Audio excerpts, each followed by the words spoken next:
Ouais, je famille, donc nouvelle vidéo. Aujourd'hui, on va un petit peu vous expliquer ce qu'il faut regarder.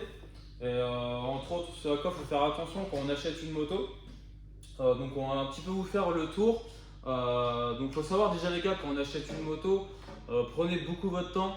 Parce que généralement, quand on achète une moto, bah, on est content, on a hâte, tout ça.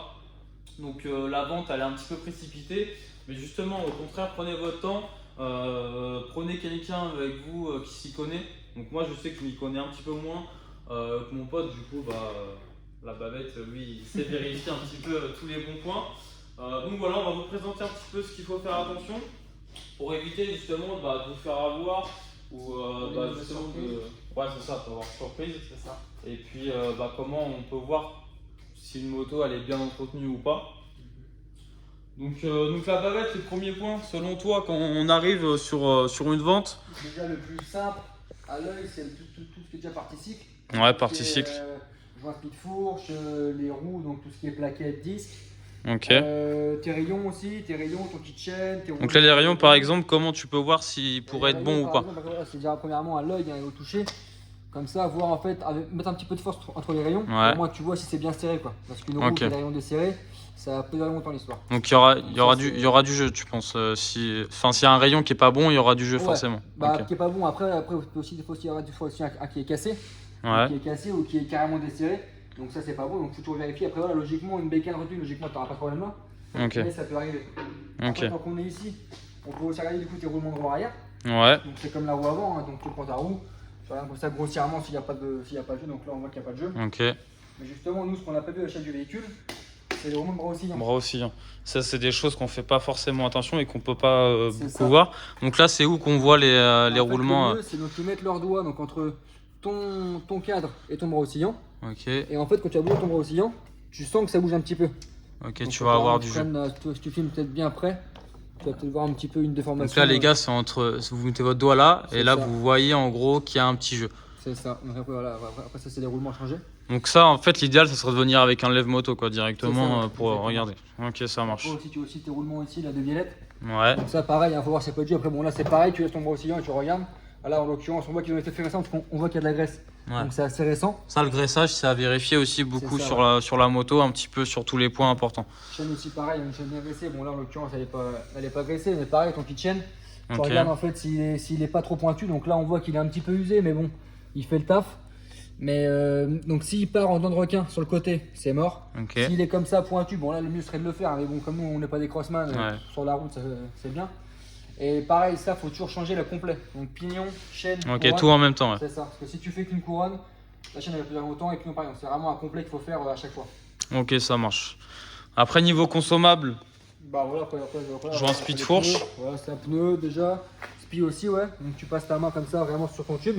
Ouais. Tu regardes si c'est pas gras. Donc en l'occurrence, c'est pas ça, c'est bien, c'est pas gras. Ok. Et une fois que tu es ici aussi, il faut pas que tes tubes soient piqués. Okay. En fait, tu vois que tes graviers, ça va venir taper les tubes et ça va faire des petits impacts. Okay. Après, ça rouille. Et en fait, tes spies, quand ils vont s'enfoncer, ça va les couper à l'intérieur. Et donc là, ça dure pas longtemps. Ouais, okay. Donc pareil, ne jamais faire des joints speed neufs sur des tubes qui sont piqués. Il faut refaire les tubes complètement. Au moins, t'as pas de soucis derrière. T'as pas de galère, ok. C'est ça. Voilà, après, ben voilà, après aussi 10 plaquettes, bon ça c'est logique, hein, 10 plaquettes là-dessus. Après, on est sur des disques, j'ai perdu le nom, des disques. C'est pas pétale, truc comme ça, non? Pétale, ouais, mais c'est disque. J'ai perdu le nom. C'est en mode, c'est un disque en fait qui est pas fixe. Ah oui, avec. Oui, c'est. Là, c'est normal qu'il y ait du jeu. Voilà, donc t'es joué un petit peu comme ça, un petit peu, c'est normal. Okay. Mais par contre, faut pas que t'en aies trop comme ça. Là encore, c'est bien. Mais si vraiment t'as beaucoup de jeux comme ça, c'est mort. Faut faire le disque. Ok. Et donc, les gars, pour. Des choses simples à regarder pour voir si une moto elle a été bien entretenue ou pas. Bah, vous avez le filtre air. Le filtre air, les gars, ça veut dire beaucoup de choses. Si sur le filtre air, il est assez rempli de merde, de sable, de tout ce que vous voulez, c'est que le gars, il n'a pas bien entretenu la bécane. Après, vous pouvez voir l'huile. Donc là, on verra pas bien. Mais l'huile, en gros, si vous voyez que la couleur, c'est vraiment noir. On peut pas la pencher. Hein. Bah, je sais pas si. Hop. Comme à la caméra, je pense qu'il va pas être top. On voit pas. Mais en gros, vous vérifiez ici. Et puis si l'huile, vous voyez qu'elle est noire, bah, c'est que bon, c'est pas très bon. Parce que pareil, aussi, des fois, il n'y a pas le niveau d'huile. Donc s'il y a le niveau d'huile, c'est bien. Faut qu'il y ait le niveau d'huile. Puis après au niveau... Bon, voilà, après ça niveau d'eau c'est assez rapide, hein. C'est ici vous ouvrez, vous voyez si vous avez l'eau dans le radiateur. Bon nous il n'y en a pas beaucoup donc on va pas ouvrir parce que du coup il est pas très loin. Et ouais, après vous pouvez servir si vous voulez aussi vos liquides de frein. Ok. Là par exemple, bon là c'est à faire, vous voyez le liquide il est bien noir. Le liquide il faut que ce soit logiquement transparent ou un petit peu jaunâtre. Mais là c'est à faire. Et celui-là je vais même pas regarder mais je pense que c'est pareil. Non voilà tu vois, filme celui-là. Lui il est propre tu vois. Juste ici. Ouais. Là ton liquide il est Ah propre. ouais, ok. Là il faut que ça soit transparent. Voilà, par rapport à l'arrière. Pour voir le comparatif, Là, ok. Donc ça sera à faire. Et aussi Ok. important aussi les gars. Vraiment.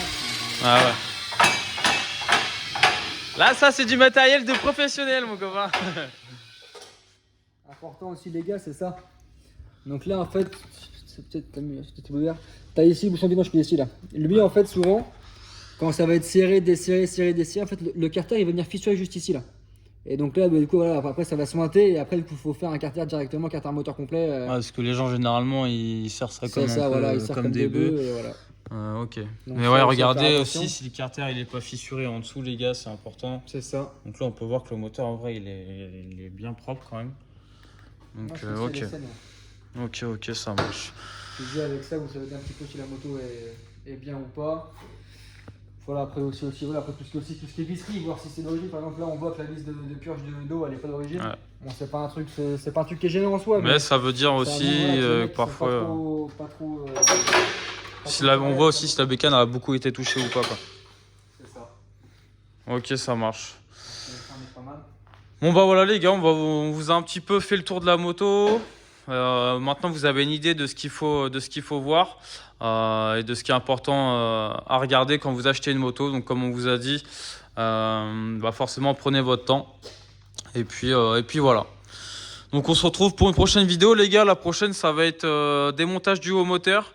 Donc on va voir un petit peu comment on fait, ce qu'il faut regarder. Donc là moi je sais que quand j'achète un 4 temps, je le fais toujours. C'est toujours important de regarder l'état de votre piston parce que la personne qui vous la vend vous dit ce qu'il veut.